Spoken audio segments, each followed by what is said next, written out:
Clique subscribe para receber a notificação dos próximos vídeos. Saudações.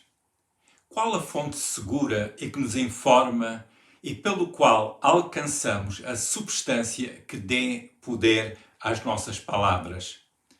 Notemos que a importância da palavra proferida é assunto que é exposto logo no início das Escrituras, no livro de Gênesis, nos capítulos 1 e 2, e que nos dão a narrativa sobre a criação. Gênesis capítulo 1 começa de forma muito interessante. Passo a ler os primeiros versículos deste capítulo, do primeiro livro da Bíblia. Gênesis capítulo 1, versículos 1 a 3. No princípio criou Deus os céus e a terra era sem forma e vazia, e havia trevas sobre a face do abismo, e o Espírito de Deus se movia sobre a face das águas. E disse Deus: haja luz, e houve luz. Estes 3 versículos dão-nos muita matéria para investigar, mas notemos que, sendo a terra sem forma e vazia, e que havendo trevas sobre a face do abismo, que Deus disse: haja luz, e houve luz. Foi quando não havia forma nem razão que Deus falou, e a luz nasceu. Lendo mais adiante em Gênesis capítulo 1, versículos 6, 9, 11, 14, 20, 24, vimos que as respectivas partes da criação entraram em existência mediante a declaração de Deus. Cada um destes versículos começa com a expressão "e disse Deus", mostrando que as palavras de Deus têm poder criativo. Sabemos que há diversos modelos apresentados por cientistas que tentam explicar a origem do mundo e do universo. Há muita descoberta que tem sido feita e que tem contribuído para o alargamento das fronteiras do conhecimento. Porém, como também tem sido confirmado por cientistas, a evidência da presença de Deus no processo da criação do mundo tem-se avolumado. Como é próprio das mentes inquiridoras, as investigações quanto à origem e sustento do mundo continuam. Mas vejamos que em toda a investigação, a pergunta que sempre persiste é: como é que tudo isto começou? Como é que era o estado do mundo no seu início? A Bíblia diz que a terra era sem forma e vazia e que haviam trevas. A ciência parece concordar com esta premissa. Mas vejamos, no meio deste estado caótico, algo bom nasceu. Como é que nasceu? Nasceu pelo poder criativo de Deus.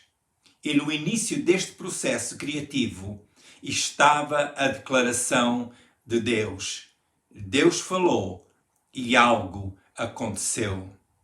Como nos diz a Epístola aos Hebreus, capítulo 11, versículo 3, pela fé entendemos que os mundos pela palavra de Deus foram criados, de maneira que aquilo que se vê não foi feito do que é aparente.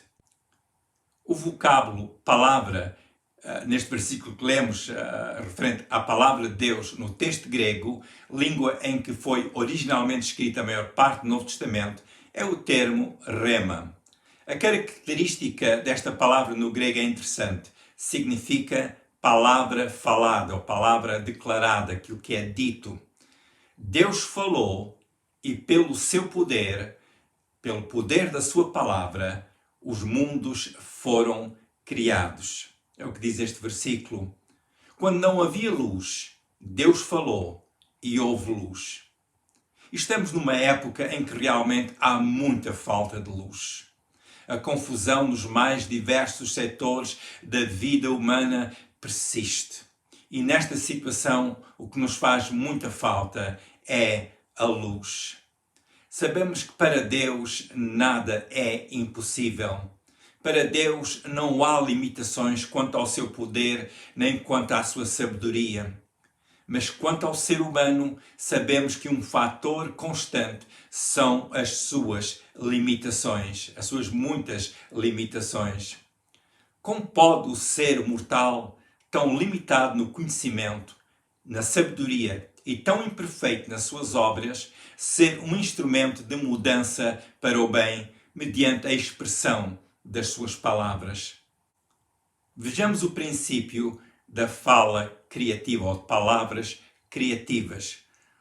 O princípio que sustenta o poder das palavras do ser humano foi estabelecido pelo o nosso Criador. Esta capacidade no ser humano tem o seu início, ou teve a sua iniciação na inspiração dada por Deus. Vimos a primeira referência a esta capacidade em Gênesis capítulo 1, versículos 26 a 28, e que dizem: E disse Deus, façamos o homem à nossa imagem, conforme a nossa semelhança, e domine sobre os peixes do mar, e sobre as aves dos céus, e sobre o gado, e sobre toda a terra, e sobre todo o réptil que se move sobre a terra. E criou Deus o homem à sua imagem, à imagem de Deus o criou, macho e fêmea os criou. E Deus os abençoou, e Deus lhes disse: frutificai e multiplicai-vos, e enchei a terra, e sujeitai-a, e dominai sobre os peixes do mar, e sobre as aves dos céus, e sobre todo o animal que se move sobre a terra. Este texto diz que o ser humano foi criado à imagem e semelhança de Deus. De seguida, o texto diz que o ser humano teria domínio sobre a criação de Deus. O verbo dominai, no versículo 28, no hebraico, língua em que foi escrito a maior parte do Velho Testamento, é a palavra radá, que significa dominar, reger e subjugar. Esta palavra reflete as qualidades dadas ao ser humano para este poder agir com autoridade delegada e conhecimento sobre a criação, conhecimento dado por Deus, obviamente. Ao receber a autoridade para exercer domínio sobre a terra, lemos que mais adiante foi dada a Adão a responsabilidade de dar o nome aos animais. Podemos ler Gênesis 2:19, que diz: Havendo, pois, o Senhor Deus formado da terra todo o animal do campo e toda a ave dos céus, os trouxe a Adão, para este ver como lhe chamaria. E tudo o que Adão chamou a toda a alma vivente, isso foi o seu nome. A palavra chamou, no texto hebraico, é a palavra kará, e é a mesma palavra que é usada em Gênesis capítulo 1, versículos 5 e 8, que referem Deus chamar à luz dia e à expansão céus. Conforme Adão dizia os nomes de cada animal, assim ficaram os seus respectivos nomes. O teólogo Matthew Henry comentou que atribuir um nome a algo é um ato de autoridade. Atribuir os nomes refletiu a capacidade linguística do ser humano e a capacidade de poder comunicar e articular a sua compreensão sobre os seres viventes. Adão, ao dar a cada animal o seu nome, demonstrou a sua capacidade de definir assim cada animal e ave. O sentido de dar o nome também estabeleceu a relação entre o ser humano e o animal. Atribuir nomes foi uma expressão racional e a capacidade de ligar palavras a conceitos. Nisto vimos que o princípio do poder por detrás das palavras que nomeiam e definem está baseado na autoridade delegada por Deus ao ser humano. Este aspecto é fundamental na compreensão do princípio do poder das nossas palavras. Encontramos um outro princípio que é fundamental na existência humana. Este princípio é de grande significado para os que professam a sua fé em Deus, como Jesus demonstrou em Mateus capítulo 4. Nesta altura, no início do seu ministério, Jesus estava em jejum no deserto. Diz Mateus capítulo 4, versículo 2, que Jesus teve fome. O diabo aproveitou esta situação e disse a Jesus para transformar as pedras em pão. Jesus respondeu assim, como lemos em Mateus capítulo 4, versículo 4. Ele, porém, respondendo, disse: está escrito, nem só de pão viverá o homem, mas de toda a palavra que sai da boca de Deus. Jesus enfatizou assim, pelas suas palavras e pelo seu exemplo, que é mais importante a pessoa sustentar-se com a palavra de Deus, porque daí depende a sua vida. Ou seja, a pessoa recebe a palavra de Deus que o ensina, que o capacita com sabedoria e discernimento e que o guia. A pessoa não só recebe a palavra de Deus no seu íntimo para meditar nela e se fortalecer por ela, mas também vai dando expressão à palavra de Deus pelo seu modo de viver. Este princípio é fundamental para o discípulo de Jesus. Repetir textos bíblicos não é causa de boa mudança, mas sim o viver a palavra de Deus que conduz à mudança. A pessoa recebe a palavra de Deus como nutriente para a sua vida e passa a declarar as palavras de Deus sobre a sua vida, sobre a sua família, sobre as situações da sua vida e sobre o seu destino. Por este meio, as palavras começam a manifestar o seu poder. Lemos em Jeremias, no livro do profeta Jeremias, capítulo 23, versículo 29, o seguinte: não é a minha palavra como fogo, diz o Senhor, e como um martelo que esmiuça a penha? Este é o poder da palavra de Deus. E a palavra de Deus passando a estar na pessoa. A pessoa vai falando em conformidade com as palavras de Deus e começa a dar a oportunidade do poder de Deus ser manifesto. A pessoa que recebe as palavras de Deus modifica o seu raciocínio, o seu comportamento e estabelece o seu destino. O poder das nossas palavras é sustentado pelas palavras de Deus que estão em nós. Vejamos o que disse Jesus no Evangelho de São João, capítulo 15, versículo 7.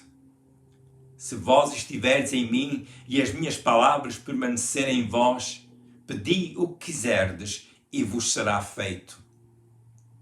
Jesus disse estas palavras quando falou sobre ele ser a videira verdadeira, no Evangelho de João, capítulo 15. Como o ramo de si mesmo não pode dar fruto sem estar ligado à videira, assim também nós necessitamos de estar ligados à videira. João 15, versículo 4. Ou seja, como Jesus disse, estar nele e ele em nós. A forma disto acontecer é pelas suas palavras estarem em nós. Por termos em nós as palavras de Jesus, as nossas palavras passam a ser a expressão de Jesus, Jesus que está em nós. Ao falarmos mediante esta vida da videira verdadeira que flui em nós, como sucede com os ramos, podemos contar com a intervenção de Deus em nossas vidas. É bom ter o hábito de falarmos palavras de edificação sobre nós, nossa família, nossa missão, na nossa vida, no nosso círculo social e outras esferas da nossa ocupação.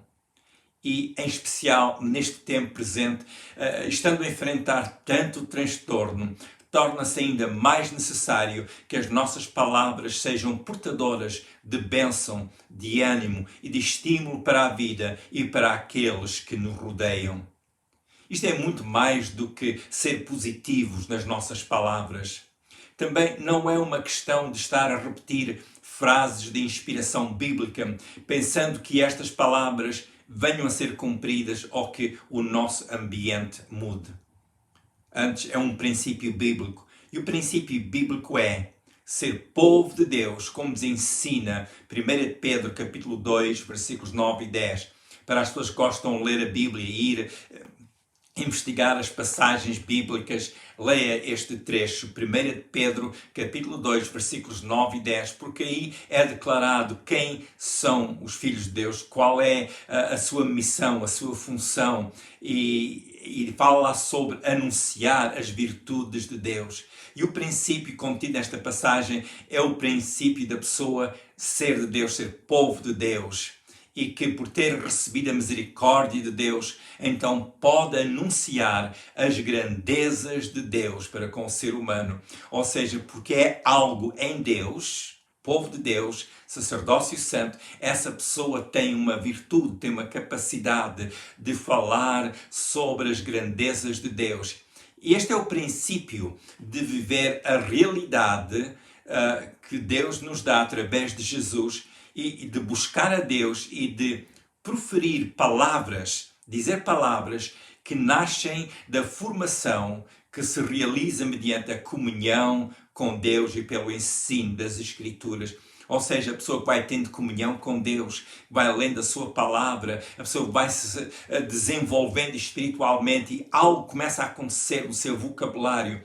A pessoa começa a fazer das palavras que lê na Bíblia, as palavras de Deus, começa a fazer dessas palavras as suas palavras e começa a proferir a bênção que estão contidas nas palavras de Deus sobre a sua vida, sobre os assuntos da sua vida, sobre a sua saúde, sobre a sua família, sobre aqueles que o rodeiam, enfim, sobre a sua esfera de ação.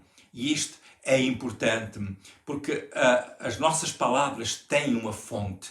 As nossas palavras vêm de Deus. Nós aprendemos a falar porque Deus nos deu essa capacidade. E mais ainda, Deus deu-nos a capacidade de termos uma função tão importante no mundo. E esta função requer de nós pronunciarmos palavras de significado. É um princípio bíblico. Portanto, não é só uma questão de dizer palavras positivas ou de recitar versículos bíblicos, ainda que isto é bom, é importante, mas é mais do que isso. É falarmos por estarmos ligados à videira que é Jesus. Este é o princípio de estarmos em crescimento em Deus. Vejamos o que o apóstolo Paulo disse em Colossenses capítulo 1, versículos 9 e 10. Colossenses capítulo 1, versículos 9 e 10. Mais uma vez digo que as pessoas que gostam de ir ver a Bíblia, ler estas passagens para as analisar melhor, leia esta passagem porque está escrito algo tão importante e que tem a ver com o nosso crescimento em Deus e que também tem uma influência sobre o nosso discurso. Passa então a ler Colossenses 1, versículos 9 a 10, que diz: Por esta razão, nós também, desde o dia em que o ouvimos, não cessamos de orar por vós e de pedir que sejais cheios do conhecimento da sua vontade, em toda a sabedoria e inteligência espiritual, para que possais andar dignamente diante do Senhor, agradando-lhe em tudo, frutificando em toda a boa obra e crescendo no conhecimento de Deus. O apóstolo Paulo diz bastante nestas palavras, mas tomemos nota por agora do seguinte: o princípio de ser cheio do conhecimento da vontade de Deus e o princípio de crescer no conhecimento de Deus. Tendo conhecimento de Deus, da sua vontade, estas qualidades manifestam-se em nós na forma de sabedoria e inteligência espiritual que o apóstolo Paulo refere no capítulo 1 de Colossenses. Por estas mesmas qualidades podemos falar as palavras que vêm deste mesmo depósito que é o conhecimento de Deus e no qual nós vamos crescendo. Falando palavras que nascem do depósito de conhecimento de Deus que está em nós, vamos contra os obstáculos. E aí falamos palavras que estão revestidas com a sabedoria e inteligência espiritual, que são valores referidos neste trecho bíblico. E é importante nós termos então este depósito em nós, que é o conhecimento da vontade de Deus, crescer no conhecimento de Deus. E isso estando em nós e alimentando-nos, então falamos com essa base, temos algo a dizer e o que nós dizemos então está revestido com o conhecimento de Deus. E é daí então que vem poder às nossas palavras. Toda esta matéria poderá parecer um pouco estranha, mas consideremos este assunto à luz da redenção completada pela morte do nosso Senhor Jesus Cristo, nosso Salvador. Quando Ele morreu na cruz, Ele remiu-nos. A Bíblia diz que todas as pessoas pecaram e que não há um justo, nenhum sequer, não há quem entenda, diz Romanos capítulo 3, versículos 10 e 23. Romanos 3, versículos 10 e 23. Este é o estado do ser humano por causa do seu pecado. O pecado causou este dano. O dano em que a pessoa não entende e está sem a glória de Deus. Mas graças a Deus que por Jesus, que deu a sua vida por nós ao morrer na cruz do Calvário no nosso lugar, fomos remidos e por Jesus foi aberto um caminho para a restauração de cada pessoa. Agora, quem entra por este caminho, que é Jesus, e como está escrito no Evangelho de João, capítulo 14, versículo 6, João 14, 6, essa pessoa chega ao Pai, porque Jesus disse, eu sou o caminho, a verdade e a vida, ninguém vai ao Pai senão por mim. João 14, 6. Quem entra no caminho que foi inaugurado por Jesus, o caminho que é Jesus, a sua vida começa a ser transformada, porque a pessoa passa a receber as palavras de Jesus em si. As palavras da pessoa que está em Jesus passam a ter a inspiração daquele que sustenta todas as coisas pela palavra do seu poder, como podemos ler em Hebreus capítulo 1, versículos 1 e 2. Hebreus 1, versículos 1 e 2, que passo a ler. Acerca desta passagem refere-se a Jesus, a quem constituiu herdeiro de tudo, por quem fez também o mundo, o qual, sendo o resplendor da sua glória e a expressa imagem da sua pessoa, e sustentando todas as coisas pela palavra do seu poder, havendo feito por si mesmo a purificação dos nossos pecados, assentou-se à destra da majestade nas alturas. O versículo 3 mostra-nos que, pelo que o Senhor Jesus diz, que todas as coisas são sustentadas. Aquele que deu a sua vida por nós e agora está assentado à direita do Pai na glória, é por Ele, pelas suas palavras, que todas as coisas são sustentadas. O sentido da palavra sustenta, diz lá sustenta todas as coisas, pela palavra do seu poder, a palavra sustenta significa dar apoio ou segurar, isto no original grego. Para que a pessoa tenha este poder, a pessoa submete-se a Deus. Não é um poder que nós temos de nós, mas é um poder de Deus que opera através de nós, porque nós recebemos Jesus e pelo poder da palavra do Senhor Jesus, todas as coisas são sustentadas. Para a pessoa que se submete a Jesus, o Salvador, e passa a ouvir, e passa a ler, e a receber as palavras de Jesus, essa mesma pessoa começa a ter em si o poder das palavras de Jesus. Alguém talvez diga, mas como é que eu posso fazer a seguir? O que é que eu devo fazer agora? A Bíblia diz, ensina-nos que é confessar a Jesus, dizer com suas palavras, com a sua boca, que Jesus é o Senhor, que Ele é o Salvador, que morreu na cruz do Calvário para nos salvar. Diga a Ele, Senhor Jesus, salva-me, perdoa os meus pecados. Diga a Jesus, eu te aceito como meu Salvador. E a Bíblia ensina-nos que quem faz esta simples oração a Deus Pai, ou quem fala assim de acordo com as palavras que nós lemos na Bíblia, que essa pessoa é salva. Este é o poder da palavra de Deus. Aceita a salvação. Não somos nós que nos salvamos a nós mesmos, nem é pela nossa virtude, não tem nada a ver com merecermos, mas tem a ver com aceitar com fé o que Deus nos oferece. Aceita esta dádiva, a dádiva da sua salvação. Todos os dias, leia um pouco da Bíblia. É tão importante para a sua fé e para o seu crescimento espiritual. Todos os dias, fale com Deus em oração, porque isto é tão bom, poder falar com Deus. E também, logo que possa, frequente uma igreja que realmente ensina o Evangelho, não uma tradição religiosa, mas o Evangelho. Não histórias bíblicas, elas são boas, são necessárias, são importantes, mas mais do que isso, que ensina pessoas a serem discípulos de Jesus. Lembre-se, o discípulo não nasce, o discípulo é feito ao aprender as palavras de Jesus. Continuamos orando para que a bênção de Deus seja ampla sobre si, sobre a sua vida, sobre a sua esfera de ação, sobre a sua família. Muitas bênçãos, Deus, para si.